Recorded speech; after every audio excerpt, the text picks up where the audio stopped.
Friends, ನಾನು ಜಾನು. Welcome to Janu logs. Friends, ಇವತ್ತು Friday ನೋಡಿ, ಬಾಗಿಲೆಲ್ಲ ತೊಳೆದು ರಂಗೋಲಿ ಹಾಕಿ ಎಲ್ಲ ರೆಡಿ ಮಾಡಿ ಬಂದಿದ್ದೀನಿ ಟಿಫನ್ ಮಾಡೋಣ ಅಂತ. ನೋಡಿ ಸೂರ್ಯನ ಬೆಳಕು ಎಷ್ಟು ಚೆನ್ನಾಗಿ ಬೀಳ್ತಾ ಇದೆ ಅಂತ ನಾನು ಆಲ್ಮೋಸ್ಟ್ ಹೇಳಿದ್ದೀನಿ ಅನಿಸುತ್ತೆ, ತುಂಬ ಸಾರಿ ಹೇಳಿದ್ದೀನಿ. ನಾನು ಅಡುಗೆ ಮನೆಯಲ್ಲಿ ಕರೆಕ್ಟಾಗಿ ನಾನು ಟಿಫನ್ ಮಾಡೋ ಟೈಮ್ಗೆ, ಅಂದರೆ ಬೆಳಗಿನ ಜಾವ ಸೂರ್ಯನ ಕಿರಣಗಳು ನಮ್ಮ ಅಡುಗೆ ಮನೆಗೆ ಕರೆಕ್ಟಾಗಿ ಬೀಳ್ತಾ ಇರುತ್ತೆ. ನಾನು ಸ್ಟವ್ ಮುಂದೆ ನಿಂತ್ಕೊಂಡು ಮಾಡ್ತಿರ್ತೀನಿ, ಕರೆಕ್ಟಾಗಿ ನನ್ನ ಮುಖಕ್ಕೆ ಬೀಳ್ತಾ ಅದು ಸೂರ್ಯನ ಕಿರಣ ಎಲ್ಲ ನನ್ನ ಮುಖಕ್ಕೆ ಬೀಳ್ತಾ ಇರುತ್ತೆ. ಒಂದೊಂದು ಸಾರಿ ಕಿಟಕಿ ಕ್ಲೋಸ್ ಮಾಡಿಬಿಟ್ಟು ಟಿಫನ್ ಮಾಡ್ತೀನಿ. ಆ ಥರ ನನ್ನ ಮುಖಕ್ಕೆ ಹೊಡಿತಾ ಇರುತ್ತೆ.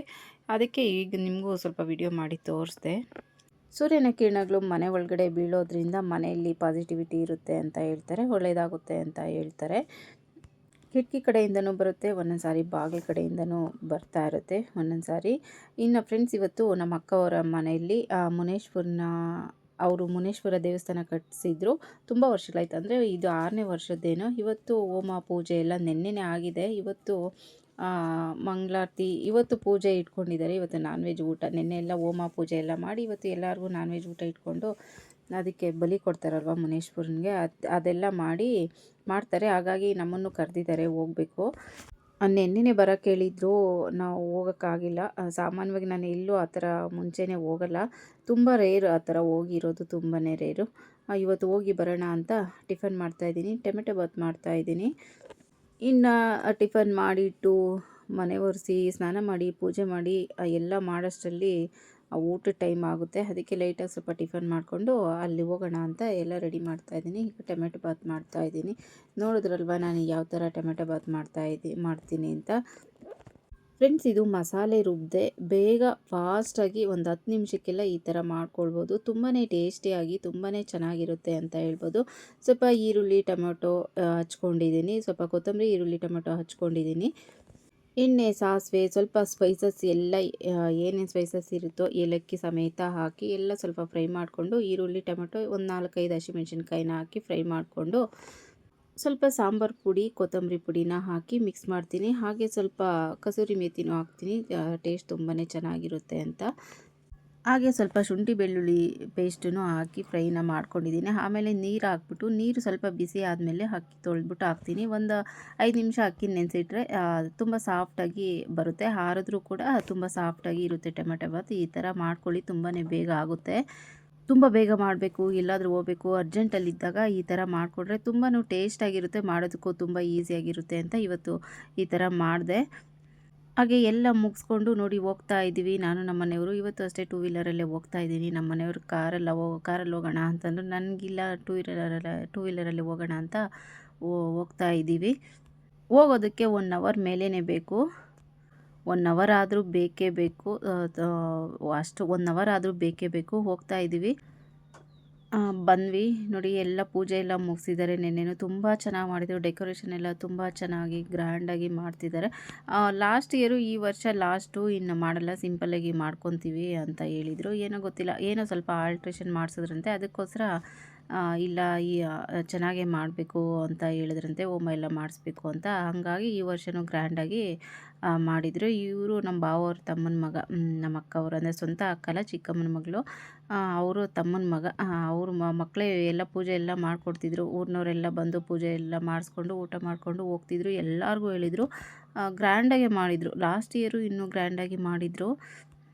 ರಿಲೇಟಿವ್ಸು, ಫ್ರೆಂಡ್ಸು, ಪರಿಚಯ ಯಾರ್ಯಾರು ಇರ್ತಾರೋ ಎಲ್ಲರಿಗೂ ಹೇಳಿದರು. ಅದರಲ್ಲೂ ಅವ್ರ ಊರು ಸ್ವಲ್ಪ ದೊಡ್ಡೂರು ಅಂತ, ನಮ್ಮೂರ ಥರ ಅವರು ತುಂಬಾ ದೊಡ್ಡೂರು. ಹಾಗಾಗಿ ಎಲ್ಲರಿಗೂ ಹೇಳಿ ಮಾಡಿದರು, ತುಂಬ ಗ್ರ್ಯಾಂಡಾಗಿ ಮಾಡಿದರು ಅಂತಲೇ ಹೇಳ್ಬೋದು.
ನಮಸ್ಕಾರ ಹಾಕ್ಕೊಂಡು ಮತ್ತೆ ಮನೆ ಹತ್ರ ಬಂದ್ವಿ. ಮನೆ ಹತ್ರ ಹೋದ್ವಿ, ಮತ್ತು ದೇವಸ್ಥಾನ ಹತ್ರ ಕಳಿಸಿರಲ್ಲ, ಹೋಗಿ ನಮಸ್ಕಾರ ಮಾಡ್ಕೊಂಬರ್ರಿ ಅಂತ.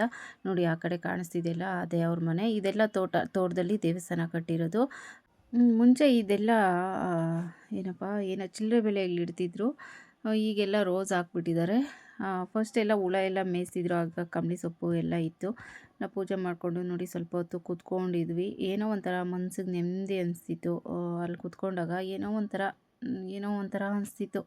ಅಯ್ಯೋ ನಾವೇನು ಈ ಥರ ಮಾಡಿಸಿಲ್ವಲ್ಲ ಅಂತ ನನಗನ್ನಿಸ್ತಿತ್ತು. ಅಯ್ಯೋ ಏನು ಈ ಥರ ನಾವು ಮಾಡಿಸ್ಲಿಲ್ವಲ್ಲ ಅಂತ ಅನಿಸ್ತಿತ್ತು. ಹಾಗೆ ಕೂತ್ಕೊಂಡು ಎಲ್ಲದಕ್ಕೂ ಅದೃಷ್ಟ ಯೋಗ ನಮಗೆ ಆ ಥರ ಎಲ್ಲ ಇದೆಲ್ಲ ಮಾಡಿಸೋದಕ್ಕೆ ಸಾಮಾನ್ಯವಾಗಿ ಎಲ್ಲರ ಕೈಲೂ ಆಗೋಲ್ಲ. ಈ ಥರ ಪೂಜೆ ಹೋಮ ಈ ಥರ ಎಲ್ಲ ಮಾಡಿಸೋದಕ್ಕೆ ಅದಕ್ಕೂ ಒಂದು ಅದೃಷ್ಟ ಅಂತ ಇರಬೇಕು. ಆವಾಗಲೇ ದೇವರು ದಾರಿ ಕೊಡೋದು. ಏನೂ ಇಲ್ಲ ಅಂದರೆ ಸುಮ್ಮನೆ ನಾವು ಅಂದ್ಕೊಂಡ್ರೆ ಏನೂ ಆಗೋಲ್ಲ.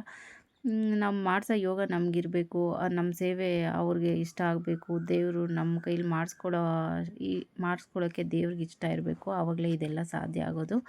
ಅಷ್ಟೊಂದು ಈಸಿಯಾಗಿ ಈ ಥರ ಕೆಲಸಗಳೆಲ್ಲ ಮಾಡೋದಕ್ಕೆ ಯಾರ ಕೈಲೂ ಆಗೋಲ್ಲ. ನೋಡಿ ಇವರೇ ತೋಟದಲ್ಲಿ ದೇವಸ್ಥಾನ ಕಟ್ಟಿಸಿ ಪ್ರತಿ ವರ್ಷವೂ ಇವರೇ ಈ ಥರ ಎಲ್ಲ ಗ್ರ್ಯಾಂಡಾಗಿ ಮಾಡ್ತಾರೆ. ಇನ್ನೇನು ಬೇರೆ ಯಾರದ್ದು ಅಲ್ಲ. ಅಂದರೆ ಊರಿನವರೆಲ್ಲ ಸೇರಿ ಮಾಡೋದು ಆ ಥರ ಏನೂ ಇಲ್ಲ. ಇವ್ರ ಮನೆಯವರು ಮಾತ್ರ ಇದನ್ನು ಮಾಡ್ಕೊಂಡಿದ್ದಾರೆ ಅವ್ರ ತೋಟದಲ್ಲೇ. ಏನೋ ಅವ್ರಿಗೇನು ಒಳ್ಳೇದಾಯಿತು ಏನೋ ಗೊತ್ತಿಲ್ಲ.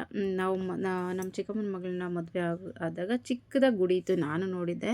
ತುಂಬ ಚಿಕ್ಕದಾಗಿ ಒಂದು ಗುಡಿ ಥರ ಕಟ್ಟಿದ್ರು. ಅದನ್ನೇ ಈಗ ದೊಡ್ಡದಾಗಿ ಎಲ್ಲ ಮಾಡಿ ಮುನೇಶ್ವರನ ಪ್ರತಿಷ್ಠಾಪನೆ ಮಾಡಿದ್ದಾರೆ. ನಮಸ್ಕಾರ ಎಲ್ಲ ಹಾಕ್ಕೊಂಡು ನೋಡಿ ಕುಂಕುಮ ತೊಗೊಂಡು ಮತ್ತೆ ಮನೆ ಹತ್ರ ಬಂದ್ವಿ. ನಾವು ಹೋಗೋದಕ್ಕೆ ಸ್ವಲ್ಪ ಜನ ನಮ್ಮ ರಿಲೇಟಿವ್ಸ್ ಎಲ್ಲ ಬಂದು ಹೋಗಿದ್ರು. ಇನ್ನೂ ನೈಟೆಲ್ಲ ಇರುತ್ತಲ್ವ, ಹೋಗಿ ನಮಸ್ಕಾರ ಮಾಡಿಕೊಂಡು ಊಟ ಮಾಡ್ಕೊಂಬರೋಣ ಅಂತ ಲೇಟಾಗಿ ಬರ್ತಿದ್ರು ಇನ್ನೂ. ನಾನು ಲಾಸ್ಟ್ ಇಯರ್ ಹೋಗಿದ್ದೆ. ನಾನು ಹೋಗೋದಕ್ಕೆ 4-5 ಗಂಟೆಗೇನೋ ಹೋಗಿದ್ದೆ. ಆವತ್ತು ಇನ್ನೂ ಒಂದು ಫಂಕ್ಷನ್ ಇತ್ತು, ನನ್ನ ತಮ್ಮನ ಮಗನದು ಕೂದಲು ಕೊಡೋ ಫಂಕ್ಷನ್ ಇತ್ತು. ಅವ್ರ ಮನೆ ಮುಂದೆಯೇ ಹೋಗೋದು ದೇವಸ್ಥಾನಕ್ಕೆ. ಹಾಗಾಗಿ ಅವ್ರು ಬರಲಿಲ್ಲ ಅವತ್ತು. ನಾನು ನಮ್ಮ ರಕ್ಷಾನ ಮನೆಯವರೆಲ್ಲ ನಾವು ಹೋಗಿ ಬಂದಿದ್ವಿ ಲಾಸ್ಟ್ ಇಯರು ಕೂಡ. ಇನ್ನು ಅಲ್ಲೆಲ್ಲ ನೋಡಿಕೊಂಡು ಹಿಂಗೆ ತೋಟದಿಂದನೇ ಹೋಗೋಣ ಅಂತ ಬರ್ತಾ ಇದ್ದೀವಿ.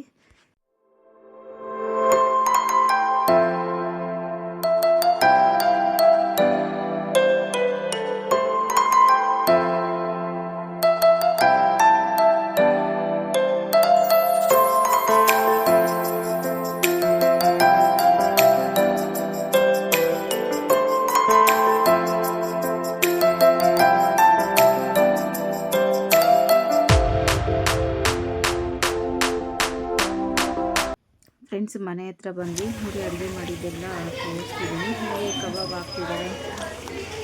ಆಲ್ಮೋಸ್ಟ್ ಅಡುಗೆ ಎಲ್ಲ ಆಗಿದ್ದು ಎಲ್ಲ ಮುಗಿದಿತ್ತು. ನೋಡಿ ಇವರೇ ನಮ್ಮ ಭಾವ, ಇವರೇ ನಮ್ಮ ಚಿಕ್ಕಮ್ಮನವ್ರು ರೆಡಿಯಾಗಿದ್ದಾರೆ. ಇನ್ನು ಮನೆಗೆ ಬಂದ್ವಿ. ಇವರೇ ನಮ್ಮ ಅಕ್ಕ ಅಂದರೆ ಇವರೇ ತಟ್ಟೆ ಇಟ್ಕೊಂಡು ನಿಂತಿರೋದು.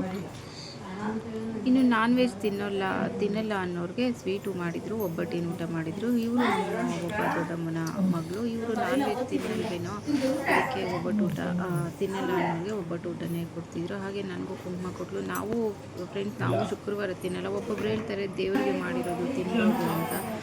ಅದಕ್ಕೆ ನಾವು ದೇವ್ರಿಗೆ ಮಾಡಿದ್ದು ಅಂತ ತಿನ್ಬಿಟ್ವಿ. ಹಾಗೆ ಮಲ್ಲಿಗೆ ದಿಂಡು ಕೊಟ್ಟಲು ಮುಡ್ಕೊಂಡು ಕುಂಕುಮ ತೊಗೊಂಡು ಎಲ್ಲೆಡ್ಕೆ ಹಾಕ್ಕೊಂಡು ಊಟ ಎಲ್ಲ ಮಾಡಿಕೊಂಡು ಸಿಕ್ಕಿದವ್ರನ್ನೆಲ್ಲ ಮಾತಾಡಿಸ್ಕೊಂಡು ಮತ್ತೆ ರಿಟರ್ನ್ ಆಗ್ತಾಯಿದ್ವಿ. ಫ್ರೆಂಡ್ಸ್ ಇವತ್ತಿನ ಲಾಗ್ ಇದಾಗಿತ್ತು. ಫ್ರೆಂಡ್ಸ್ ಈ ಲಾಗ್ ನಿಮಗೆಲ್ಲ ಇಷ್ಟ ಆಯಿತು ಅಂತ ಅಂದ್ಕೊಂತೀನಿ. ಇಷ್ಟ ಆದರೆ ಪ್ಲೀಸ್ ಒಂದು ಲೈಕ್ ಮಾಡಿ. ಹಾಗೆ ಯಾರೆಲ್ಲ ನೋಡ್ತಿದ್ದೀರೋ ನಿಮ್ಮ ಫ್ಯಾಮಿಲಿ ಫ್ರೆಂಡ್ಸ್ಗೂ ಶೇರ್ ಮಾಡಿ, ಸಬ್ಸ್ಕ್ರೈಬ್ ಮಾಡ್ಕೊಂಡು ಸಪೋರ್ಟ್ ಮಾಡಿ ಅಂತ ಕೇಳ್ತಾ ಇವತ್ತಿನ ವಿಡಿಯೋನ ಮುಗಿಸ್ತಾ ಇದ್ದೀನಿ. ಮತ್ತೊಂದು ವಿಡಿಯೋ ಜೊತೆ ಸಿಗೋಣ ಅಂತ ಹೇಳ್ತಾ ಥ್ಯಾಂಕ್ ಯು ಫಾರ್ ವಾಚಿಂಗ್.